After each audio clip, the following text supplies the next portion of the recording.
गुरु जी महाराज की प्यारी प्यारी संगत जी, आप सभी को जय गुरु जी, शुक्राना गुरु जी। संगत जी, गुरु जी कहते हैं, आज तक जिन राहों पर तू अकेला चला, अब उन्हीं राहों पर तुझे सहारा मिलेगा। अब तुझ पर मेरी कृपा बरसेगी, तेरे जीवन के दुख के कांटे छट गए हैं, जा ऐश कर। आइए सभी संगत मिलकर गुरु जी महाराज जी के चरणों में कोटि कोटि प्रणाम करते हैं, नमन करते हैं, वंदना करते हैं। गुरु जी महाराज जी का लख लख शुक्राना करते हैं। गुरु जी महाराज जी सभी संगत के अंग संग हैं। जय गुरु जी, शुक्राना गुरु जी। मेरा मुझ में कुछ नहीं, जो कुछ है सो तेरा गुरु जी। ओम गणपते नमो नमः, श्री सिद्धि विनायक नमो नमः, गणपति बप्पा मोरया। जय गुरु जी। गुरु जी के आशीर्वाद से, गुरु जी के कृपा से आशा गोयल आंटी जी, सतीश गोयल अंकल जी के घर पे गुरु जी महाराज जी का डिवाइन सत्संग संपन्न हो गया है। और आशा आंटी ने गणेश चतुर्थी पर भगवान गणेश जी का अपने घर में स्थापना किया था और आज विसर्जन का दिन आ गया है। बड़े ही धूमधाम से भगवान गणेश जी का विसर्जन भी हुआ। जय गुरु जी। संगत जी, गुरु जी महाराज जी की प्यारी संगत हैं कर्नल अंकल और अनीता आंटी। गुरु जी महाराज जी कैसे ब्लेस करते हैं, आइए सुनते हैं अंकल आंटी ने क्या कहा। संगत जी, गुरु ग्रंथ साहिब का यह तुक मैं अपने गुरु जी को समर्पित करता हूँ। हमें अपने शरण में लिया और हमारे जीवन को परिवर्तित कर दिया। गुरु जी से मिलने से पूर्व हमारे जीवन की कोई दिशा नहीं थी। जीवन में जैसे परिस्थितियां उत्पन्न होती थीं, वैसे ही उसका सामना करते रहते थे। हम ईश्वर की सत्यता को समझने में असमर्थ थे। 25 वर्ष पूर्व मेरा बेटा अपनी श्रवण शक्ति को खो चुका था। वह सुन नहीं पाता था। कोई औषधि काम नहीं करती थी। संत नहीं काम करते थे। तांत्रिक हमारी सहायता नहीं कर पा रहे थे। फिर जैसा कहा जाता था, सब शिष्य अधिकारी बन जाता था। गुरु प्रकट होता है और ऐसा ही हुआ। अचानक एक संबंधी के कहने पर हम गुरु जी महाराज जी के पास पहुंचे। संगत जी, जब पहली बार हमने गुरु जी के दर्शन किए, उन्होंने मेरी पत्नी को हमारे सावधि बचत खाते की संख्या, मेरी पत्नी की साड़ियों की संख्या, मेरी पत्नी को अच्छी दक्षिण भारतीय साड़ियाँ पसंद है, उसके पास सब स्वर्ण जेवरों का वजन और मेरे बिके हुए घर की सही राशि भी बता दी। संगत जी, गुरु जी भूत भविष्य वर्तमान सब जानते हैं, इसलिए संगत की बातें गुरु जी उनके सामने ही बता देते हैं। जय गुरु जी। संगत जी, अंतिम बात मैंने अपने पत्नी को नहीं बताई थी, क्योंकि मैं महिलाओं की हीरे में रुचि के बारे में जानती था। प्रसंग छोटा था पर मेरा सोचना स्वाभाविक था। फिर सत्संगों को सुनने के बाद मेरी उनसे मिलने की जिज्ञासा जागृत हो गई। मैंने उनको अपने पुत्र की स्वर्ण शक्ति के बारे में बताया तो उन्होंने तुरंत उसके कान में प्रतिदिन बादाम रोगन की एक बूंद डालने को कहा। 10 दिन के उपरांत मेरे बेटे के कान में अत्यंत पीड़ा हुई। जब मैंने गुरुजी से इसका उल्लेख किया तो वह बोले कि कल्याण हो गया, तेरा बेटा ठीक हो गया। 20% संगत जी ठीक हो गया और अब धीरे धीरे पूर्णतया ठीक हो गया। गुरुजी मेरे पुत्र की स्वर्ण शक्ति का परीक्षण भी करवाने को कहा। मेरी प्रसन्नता की कोई सीमा नहीं रही जब मेरे पुत्र ने अपने कानों से उपकरण निकलते हुए कहा कि शोर बहुत अधिक है। गुरु कृपा से संगत जी 25 वर्ष के बाद मेरा पुत्र सुन पा रहा था। मुझे आभास हुआ कि मेरी खोज कितनी अधूरी थी। इधर गुरु जी के चरणों में उनकी दया, गुरु जी की मेहर, गुरु जी की कृपा और अपने सदगुरु महाराज रब स्वामी सब कुछ हमें दे दिए थे। उनका सब कुछ हमें मिल रहा था। जय गुरु जी। संगत जी, गुरु जी महाराज जी बहुत दयालु हैं। वे देने पे आते हैं तो बहुत कुछ दे जाते हैं। संगत जी, मैं गुंजन जतिन की पत्नी और उनके बेटे बेटी से कई बार बड़े मंदिर और विभिन्न सत्संगों में मिली। उनकी बेटी हर बार मेरी नज़रों में छा जाती थी और मुझे लगता था कि वह सचमुच एक धन्य बच्ची है, क्योंकि वह धैर्य के सागर के साथ बैठकर शब्द सुनती गुरु जी का और फिर पूरी श्रद्धा से आनंद पूर्वक लंगर गुरु जी का ग्रहण करती। वह जितनी प्यारी है उतनी ही आकर्षक भी। मुझे देखते ही वह कुछ देर तक मुझे देखती रहती, लेकिन जब मैं उससे बात करने की इच्छा जताती तो वह शर्मा जाती। संगत जी, मैंने गुंजन से पूछा कि क्या वह अपना सत्संग साझा करना चाहेगी, क्योंकि मैंने उसकी आंखों में भक्ति देखी। वह गुरु जी की अनंत भक्ति करती थी। संगत जी, गुरु जी हमेशा पूरे परिवार के एक साथ आने के महत्व पर जोर देते थे, और जब ऐसा नहीं होता था तो गुरु जी कहते थे परिवार का एक सदस्य भी आ जाए तो पूरा परिवार ब्लेस हो जाता है। गुरु जी ने कहा कि सबसे बड़ी सेवा पति पत्नी का एक दूसरे का ख्याल रखना है, और सबसे बड़ी कमाई यह है कि वे मिलकर बच्चों का पालन पोषण करें और वे अच्छे इंसान बने। संगत जी, अगर दुनिया के सभी बच्चे गुरु जी को अपने हृदय में स्थापित करके अपना पहला कदम रखें तो हम कितनी शांतिपूर्ण दुनिया में रहेंगे। मैं तो खुद ही यह देखकर बहुत खुश हूँ कि नन्हे मुन्ने बच्चे गुरु जी से जुड़कर अपने जीवन की दिशा और दशा सब बदल रहे हैं, दिशा तय कर रहे हैं। उनका जीवन हमसे कहीं कम जटिल होगा, क्योंकि उनकी युवा संवेदनशील मन बिना किसी सवाल के वश्यता से प्रवेश करेंगे और जानेंगे कि गुरुजी उनके साथ चल रहे हैं, गुरुजी उनके अंग संग हैं। संगत जी, 8 वर्षों से अधिक समय से योग साधक और योग शिक्षक होने के नाते गुंजन कोचर ने अपने मार्ग के हर कदम पर एक गुरु की तलाश की। उनकी यात्रा एक आशीर्वाद रही, क्योंकि वे अद्भुत गुरुओं, शिक्षकों और गुरुओं और स्वामियों से मिली और उनसे सीखती रहीं। हालांकि अभी भी एक खालीपन था जिसे भरने के लिए गुंजन को इंतजार था। संगत जी, पिछले साल मेरी माँ ने मुझसे पूछा कि क्या मैं उनके साथ बड़े मंदिर जाना चाहूँगी। मुझे इसमें कोई दिलचस्पी नहीं थी और मैंने उनसे कहा कि मेरे जीवन में बहुत से गुरु हैं। हालांकि यह उनकी पुकार थी और मैं आखिरकार संगत जी बड़े मंदिर गई। उस दिन दरवाज़ा बड़े मंदिर का बंद था, लेकिन मैं मुख्य हाल के बाहर बैठकर ध्यान करने लगा और फिर चला गया। मुझे वापस जाने में कुछ हफ्ते लग गए। कुछ बार जाने के बाद मैं सोमवार बड़े मंदिर जाने लगा, क्योंकि मेरा मन अशांत था और मेरे दिल में शांति की कमी थी। मंदिर की ऊर्जा मुझे ऊपर उठाती और गहरे स्तर पर मुझे स्वस्थ करती।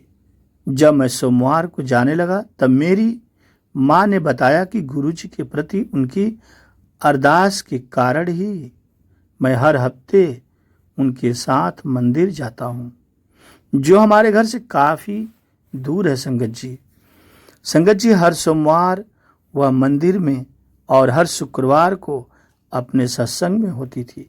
गुंजन के आने से उसके घर में सभी, यहाँ तक कि उसके सास ससुर भी शंकित हो जाते थे। घर में सभी के प्रति पूरे सम्मान के साथ मुझे किसी को भी अपनी बात समझाने की महसूस नहीं हुई। तब मुझे एहसास हुआ कि मैं उदास था और 1.5 साल से भी ज़्यादा समय से उदास था। संगत जी, अपने पिता को खोने के बाद से मैं घबराहट, चिंता और डर से पीड़ित था। मैं यह बात किसी से साझा नहीं कर सकती थी, लेकिन मुझे पता था मैं लंबे समय तक खुद नहीं थी। हर सत्संग में आंसू बहते थे मेरे, लेकिन धीरे धीरे जैसे जैसे मेरा दिल गुरु जी के लिए खुलता गया, वे आंसू अब दर्द के नहीं थे, क्योंकि गुरु जी महाराज जी का आशीर्वाद मुझे मिलने लगा था। संगत जी, तभी मुझे एहसास हुआ कि मुझे वह मिल गया है जिसकी मुझे इतने सालों से तलाश थी। उन्होंने मुझे बिना शर्त प्यार दिया। गुरु जी इतना प्यार देते हैं, कोई शर्त नहीं रखते। संगत जी, जो मैंने अपने जीवन में पहले कभी अनुभव नहीं किया था। मैं अपने गुरु से मिलने के लिए तरस रहे एक बच्चे की तरह रोई और सिसकियां ली, जब तक कि उन्होंने मुझे एक एहसास नहीं दिलाया कि वे हमेशा 24 घंटे गुरु जी मुझ में रहते हैं। संगत जी, सालों पहले मेरे पति और मुझे एक दोस्त ने आमंत्रित किया था, जिसने जिद की कि हम उसके साथ एक और दोस्त की पार्टी में डिनर पर चले। चूंकि बिना बुलाए जाना उचित नहीं था, इसलिए पहले तो हिचकिच कर रहे थे। हालांकि जब दोस्त ने जिद की, हम भी उसके साथ चले। कहने की जरूरत नहीं कि मेजबान हैरान रह गया। संगत जी, हमें काफी सख्ती से कहा गया, क्योंकि हम पहले ही दरवाजे से अंदर घुस चुके थे, इसलिए हम डिनर कर सकते हैं। उस सार्वजनिक अपमान के दौरान मैंने किसी तरह अपने आंसू रोके रखे, लेकिन घर पहुंचते ही संगत जी, मैं पूरी तरह से टूट गई। यह लगभग 12 साल पहले संगत जी हुआ था, और हाल में ही 2010 में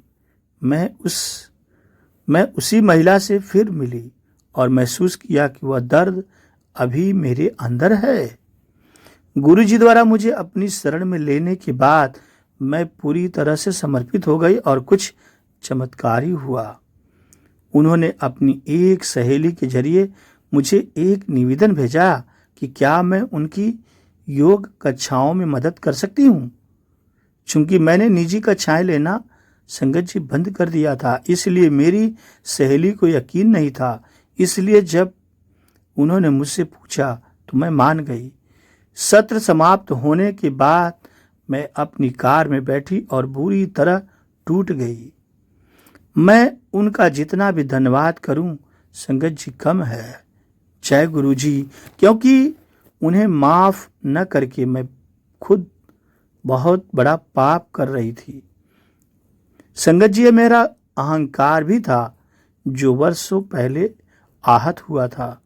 गुरु जी ने मुझे एक नई दृष्टि और एक नया हृदय दिया।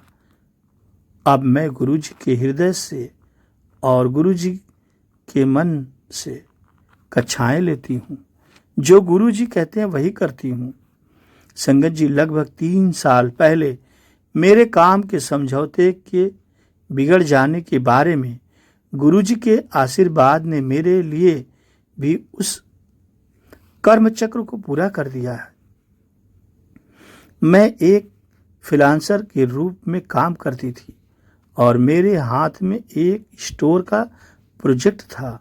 मालिक और मेरे बीच गलतफहमी के कारण मेरा पूरा प्रोजेक्ट बीच में ही रुक गया और स्थिति हाथ से संगत जी निकल जाने पर मैंने उसे छोड़ दिया। मैंने गुरुजी से प्रार्थना करना शुरू किया और उनसे पूछा कि गुरुजी, क्या मैं इस ग्राहक को बड़े मंदिर लाने की सेवा कर सकती हूँ? वह मुझे कई सामाजिक कार्यक्रमों में देखती और अनदेखा कर देती या फिर ऊंची आवाज में टिप्पणियां करती। यह शर्मनाक था और मैं उनके आसपास असहज महसूस करती थी। आखिरकार कुछ महीने पहले एक सामाजिक कार्यक्रम में वह मेरे पास आई और बोली, हाय। मैं थोड़ा घबरा गई थी और सोच रही थी कि कहीं पीछे हट जाऊं। मुझे नहीं पता था कि वह सबके सामने क्या कहेगी। इसके बजाय उन्होंने मुझे आश्वासन किया कि वह उस गुस्से के आगे बढ़ना चाहती है। मुझे यकीन नहीं हुआ और मैंने उन्हें गुरुजी के लिए अपनी अरदास बताई। फिर उन्होंने बताया कि संगत में उनके भी कई दोस्त हैं, लेकिन वे बड़े मंदिर नहीं जा पाई हैं।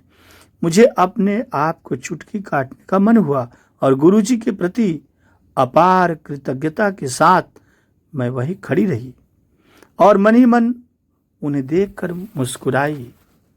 जय गुरुजी। संगत जी, केवल गुरुजी ही हमारे कर्मों को शुद्ध कर सकते हैं। हमारे जितने बुरे कर्म हैं, गुरुजी उसे बदल सकते हैं, उसे अच्छा कर सकते हैं। यह जीवन गुरुजी की इच्छा और उनकी इच्छा है और मैं अब उनके साथ आनंद में अपनी यात्रा जारी रखूंगी। मैं अपना अस्तित्व उन्हें समर्पित करती हूँ, क्योंकि गुरुजी कहते हैं संपूर्ण सरेंडर करो। जो गुरुजी को अपना संपूर्ण सब कुछ सरेंडर कर देता है, गुरुजी उसे अपने पास ले लेते हैं और इतना ब्लेस करते हैं जितना कभी सोचा नहीं था, उससे ज्यादा गुरुजी दे देते हैं। संगत जी, मैं अपना अस्तित्व इसीलिए गुरुजी को दे दिया, क्योंकि मालिक जब एक बार हाथ पकड़ लेंगे तो कभी नहीं छूटेगा। मैं पकड़ूंगा तो हो सकता है छूट जाए। संगत जी, मुझे वह मिल गया जिसकी मुझे तलाश थी, हमेशा के लिए मिल गया। संगत जी, वह है गुरुजी। जिसको गुरुजी मिल जाए उसकी नैया पार हो गई। संगत जी, उसे हर चीज मिल गया। संसार में वह बहुत सुखी इंसान है। वह अंकल आंटी संगत सुखी हैं जिनको गुरुजी का आशीर्वाद मिलना शुरू हो जाए, जिनको गुरुजी की कृपा आना शुरू हो जाए। संगत जी, इसीलिए गुरुजी महाराज जी अपने वचन में कहते हैं कि गुरुजी हमेशा इस दैवी गद्दी पर रहेंगे। उन्होंने कहा, मैं था, मैं हूं और हमेशा रहूंगा। मेरा कोई वारिस नहीं है, इसलिए डायरेक्ट नाल मुझसे जुड़ो। संगत जी, गुरुजी तो अपनी संगत से बेहद प्यार भी करते हैं। इतना प्यार एक भक्त, सेवक और ये ईश्वर के बीच, इतना प्यार कि गुरुजी कहते हैं मेरी संगत मेरा परिवार है। वो अपनी संगत को अपना परिवार मानते हैं और गुरुजी कहते हैं और मेरा किसी के पास कोई रूहानी शक्ति नहीं है, तुझे कोई ब्लेस नहीं कर सकता, तेरा गुरु तुझे ब्लेस करेगा। संगत जी, इसीलिए कहा जाता है कि गुरुजी महाराज जी प्रैक्टिकल गुरु हैं। वे करके सब कुछ दिखाते हैं। गुरुजी कोई उपदेश नहीं देते हैं। गुरुजी कहते हैं मेरे वचनों पे चलो और सत्संग सुनो। सत्संग में हर सवाल का जवाब तुम्हें मिलेगा, तुम्हें आंसर मिलेगा। तेरा मन घबराता है, तेरे मन में बेचैनियां रहती हैं, उन सवालों का जवाब तुझे सत्संग में मिल जाएगा और तेरा कल्याण हो जाएगा।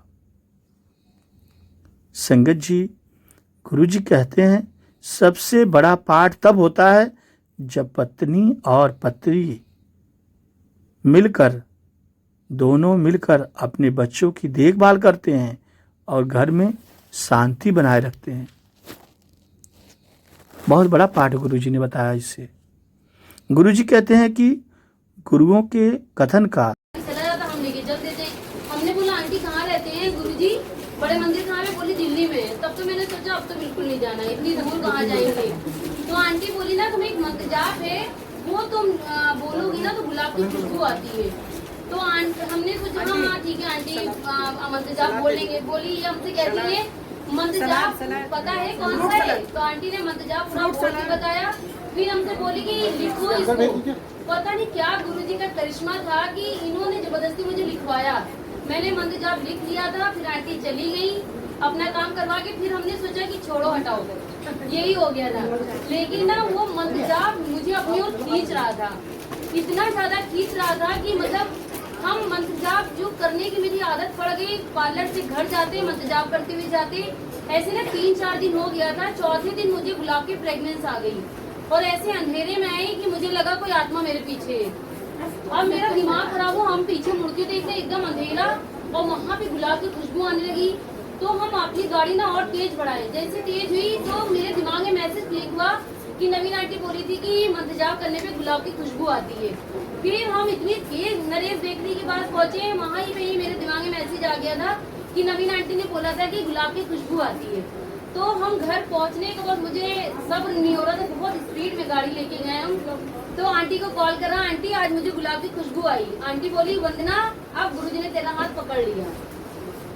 उसके बाद से गुरुजी के बहुत करिश्मे हुए, बहुत। जब हम पहली बार हस्बैंड को लेके गए थे तो व्हील चेयर पे गए थे वो, गुरुजी ने बहुत ब्लेसिंग दी थी। दूसरी बार गए थे तो व्हील चेयर अड़ गई थी, स्टिक लेके गए थे। तीसरी बार में स्टिक भी अड़ गई। अब तो अपने आप जाते हैं, वो कहाँ हमका पता ही नहीं लगता है। अब गुरुजी ने ऐसा कर दिया, पहले हाथ पकड़ के ही चलते थे कि इनके भरोसे हम भी जल्दी अंदर चले जाएंगे, लाइन में नहीं लगना पड़ता था। अब हम लाइन में कहाँ है उनको भी नहीं पता, हमें भी नहीं पता, कोई दवा नहीं चलती। गुरुजी अपने ही कृपा से सब कुछ सही कर रहे हैं। आज गुरुजी ने बहुत ब्लेसिंग दी। गुरुजी की इतनी कृपा हो गई है कि पता ही नहीं। अब सोचते हैं कि जो अरदास करते गुरुजी सुन लेते हैं। कुछ हमने कोई अच्छे कर्म तो करे नहीं है। एक चींटी भी मर जाती है तो लगता है कि हमने तो गुनाह किया है। हमने अच्छे कर्म नहीं किए, हमने इतने अच्छे कर्म किए कि हमें गुरु महाराज जी अपने में मुझे ऐसा फील होता है ना कि मैंने इतने अच्छे कर्म नहीं करे हैं, फिर भी गुरुजी ने अपनाया, आज इतने करीब रख लिया। इसका बहुत बहुत शुक्राना गुरुजी का करते हैं कि गुरुजी ने मतलब हम एक होता था ना कि रघुवीर अंकल से बात करना, ये बहुत हमें नहीं पता था रघुवीर अंकल कौन है। जब गुरुजी ने हमको नैनीताल घुमाया था ना, वहाँ पे गुरुजी जगह जगह दर्शन देते जा रहे थे। और बार बार जब हम हिल पे चढ़ रहे थे ना नैनीताल, हम गुरुजी से कहते थे गुरुजी आप हमको सिर्फ बड़े मंदिर बुलाते हो हर महीने, लेकिन आप हमको कहीं घुमाने नहीं भेजते हो। तो गुरुजी ने बोला फिर 2 ही दिन में मेरा प्लान बन गया नैनीताल घूमने का। बस नैनीताल पहुंचे, वहाँ पे जगह जगह गुरुजी दर्शन देना शुरू कर दिए। जैसी पहाड़ी चढ़े थे वैसे वहाँ पे ना गुरुजी की गाड़ी जा रही थी। मैं इतनी तेज चिल्लाई, वो देखो गुरुजी जा रहे हैं। हमारे साथ 17 लोग थे जो सारी गुरुजी की संगत थी, वो हमारी फैमिली में मतलब सारे लोग देखे कहते कहाँ है, किसी को नहीं दिखा, खाली हमको दर्शन दिया। और दिमाग में मैसेज क्लिक हुआ जा ऐश कर ले, देख मैंने तुझे भेजा है, जा ऐश कर ले। फिर मैं वहाँ पहुंची, एक होटल पहुंची, वहाँ पे दीपक अंकल का फोन आता है जो बड़े मंदिर के सेवादार हैं। उन्होंने पूरी 11 कॉल करी मुझे। मैंने सोचा कि दीपक अंकल तो कभी कॉल करते नहीं, आज कैसे कॉल कर दी। फिर मैंने उनसे बोला, फिर मैंने उनको जैसे ही कॉल बैक करना शुरू किया वैसे उनका तुरंत 12वीं कॉल आई। बोले क्या आंटी आज आपने फोन नहीं उठाया, मैंने इतनी कॉलें करी। मैंने बोला अंकल हम नैनीताल आए हुए हैं और ऐसा ऐसा है, फोन मेरा बैग में पड़ा था इसलिए उठा नहीं पाए थे। तो बोले आंटी आज आपने बहुत बड़ा चीज, एक ऐसी पर्सनालिटी से बात करना मिस कर दिया जो आप सोच भी नहीं सकती थी। तो मैंने बोला क्या हुआ अंकल? बोले कि आपसे रघुवीर अंकल बात करना चाह रहे थे। हमने कहा अच्छा, मुझे लगा जैसे ये दीपक अंकल बड़े मंदिर के सेवादार हैं वैसे कोई रघुवीर अंकल भी होंगे सेवादार वहाँ के। मुझे यही पता था, हम रघुवीर अंकल के बारे में कुछ भी नहीं जानते थे। अभी हमें 4 महीना हुआ है जब हमें रघुवीर अंकल के बारे में पता चला। 4 महीना नहीं हुआ है, 4-5 महीना हुआ होगा बस। जून में हाँ गए थे, हाँ मतलब वही। हमको फोन करी कोई ना, हमने फिर आंटी को ना पूरी बातें बताई वहीं से ही। हमने कहा आंटी आज जो है ना ऐसा ऐसा हुआ, गुरुजी ने हमको ऐसी जगह जगह पे दर्शन दिया और बार बार बताते जा रहे हैं देख मैंने तुझे भेजा, जा ऐश कर ले, जा ऐश कर ले। और यही चीजें बार बार हो रही है। आंटी पता नहीं दीपक अंकल का आज फोन आया था और रघुवीर अंकल कोई थे वो बात करना चाह रहे थे। आंटी बोलती है तुम रघुवीर अंकल को नहीं जानती हो? हमने कहा नहीं आंटी। तो बोली वंदना तुम फोन काटो पहले, अभी तुम नैनीताल हो। हमने इसको ये कहा कि तुम ना कल नैनीताल से वापस आ रही हो रात में, कल सवेरे पार्लर जाना, वहाँ यूट्यूब पे रघुवीर अंकल डालना, जब तुम्हारे कान के कीड़े सारे झड़ जाए। आंटी ने बोला तुम रघुवीर अंकल के बारे में जानो ये कौन है, तब तुम हमको बताना।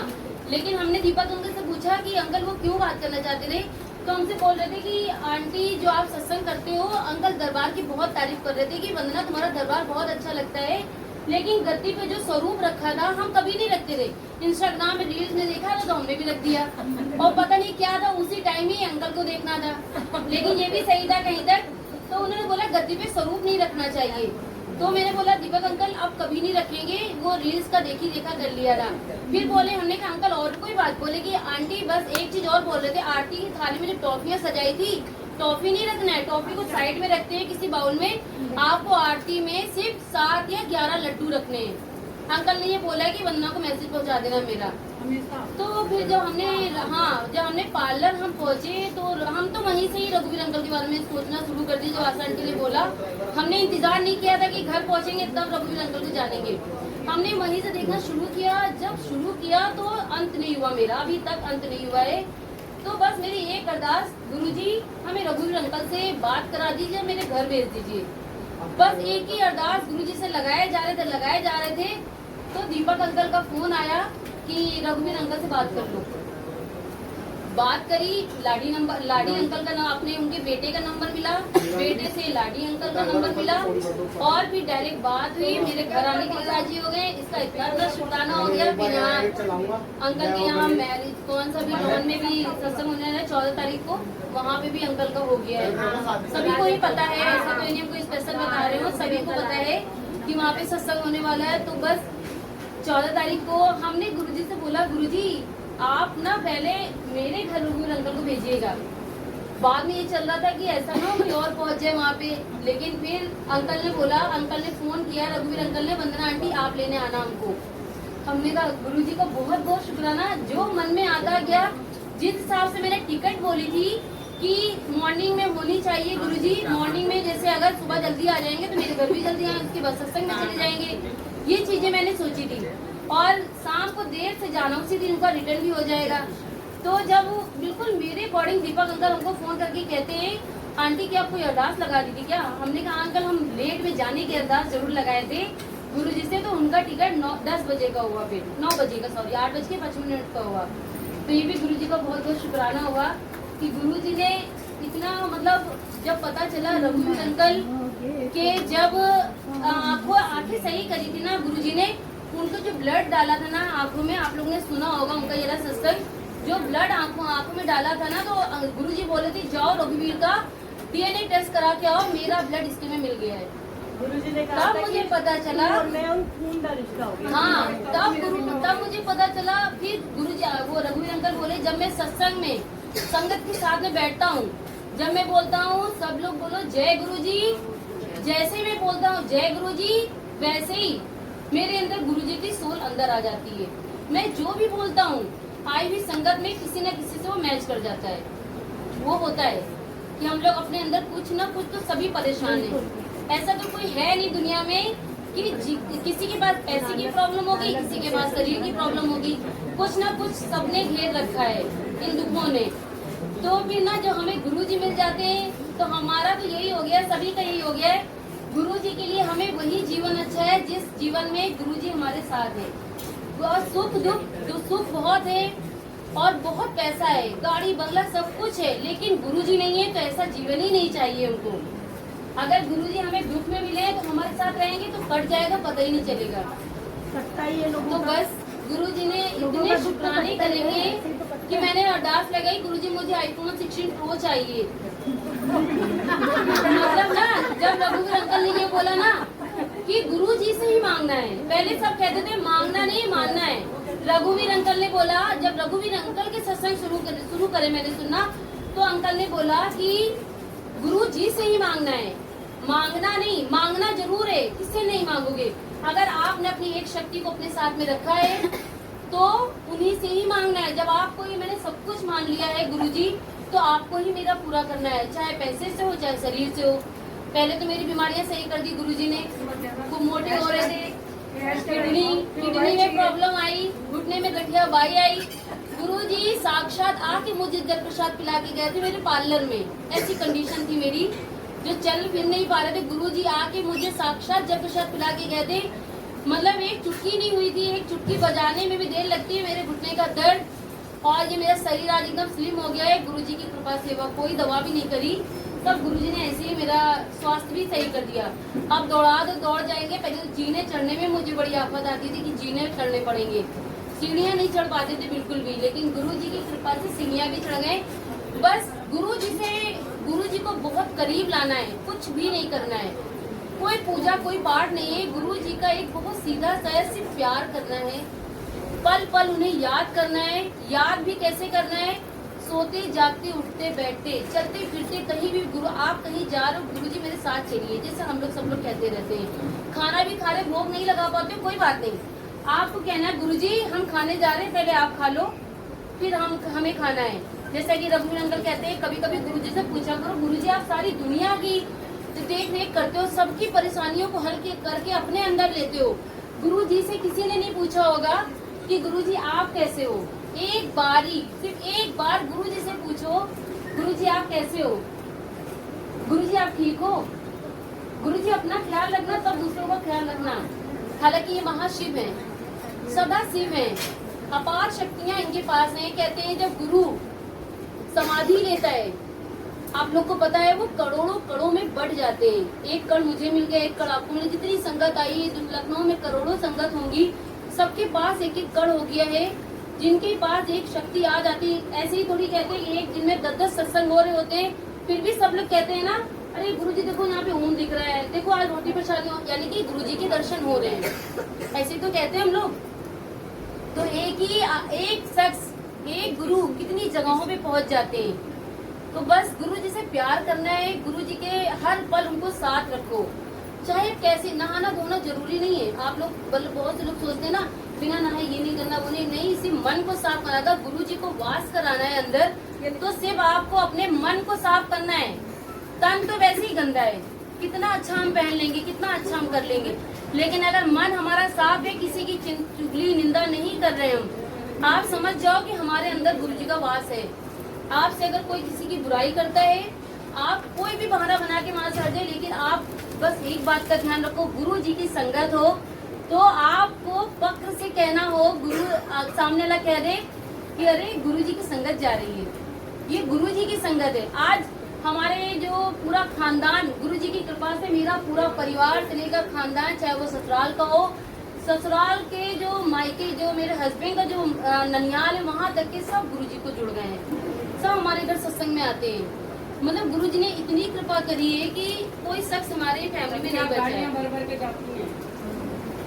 गुरुजी ने बहुत चमत्कार करे हैं कि जैसे कि एक बार हम लोग बड़े मंदिर अपने पास ही गुरुजी ने भेजा था, कभी हम पैसे से लेके नहीं जाते थे, ज्यादा 2000-3000 लेके जाते थे, लेकिन उस बार गुरुजी ने मुझे 35,000 रुपए हमको रखवाए। हमें नहीं पता था कि इतने पैसे, मेरा ऋषि मेरा बेटा हमसे बोला मम्मी इतने पैसे क्यों ले जा रही हो। हमने कहा कि पता नहीं ले जा रहे, नहीं होगा तो लाके फिर रख देंगे। सोचो अगर वो पैसे गुरुजी ने ना रखवाए होते तो हाईवे पे जो हमारी गाड़ी का इंजन जो खराब हुआ था ना, पता नहीं हम लोग ब्लास्ट हो जाते उसी में। सोचे जहाँ पे हाईवे पे चढ़े और गुरुजी से कह रहे गुरुजी हम आपके पास आ रहे तो ऐसी प्रॉब्लम क्यों आ रही, 17 लोग हमारे साथ थे और हम कह रहे थे गुरुजी आपको मतलब ये नई नई संगत पहली बार जा रही है, हाँ अपने गुरुजी ने हमको उन लोगों को मेरे साथ इसीलिए भेजा था, कोई किसी से पैसा नहीं लिया था, सिर्फ मैंने हम अपनी खुशी से ले जा रहे थे कि हम हर महीने बड़ा मंदिर जाते हैं तो तुम लोग ही चलो मेरे साथ, तो इस वजह से खाली सबको लेके जा रहे थे।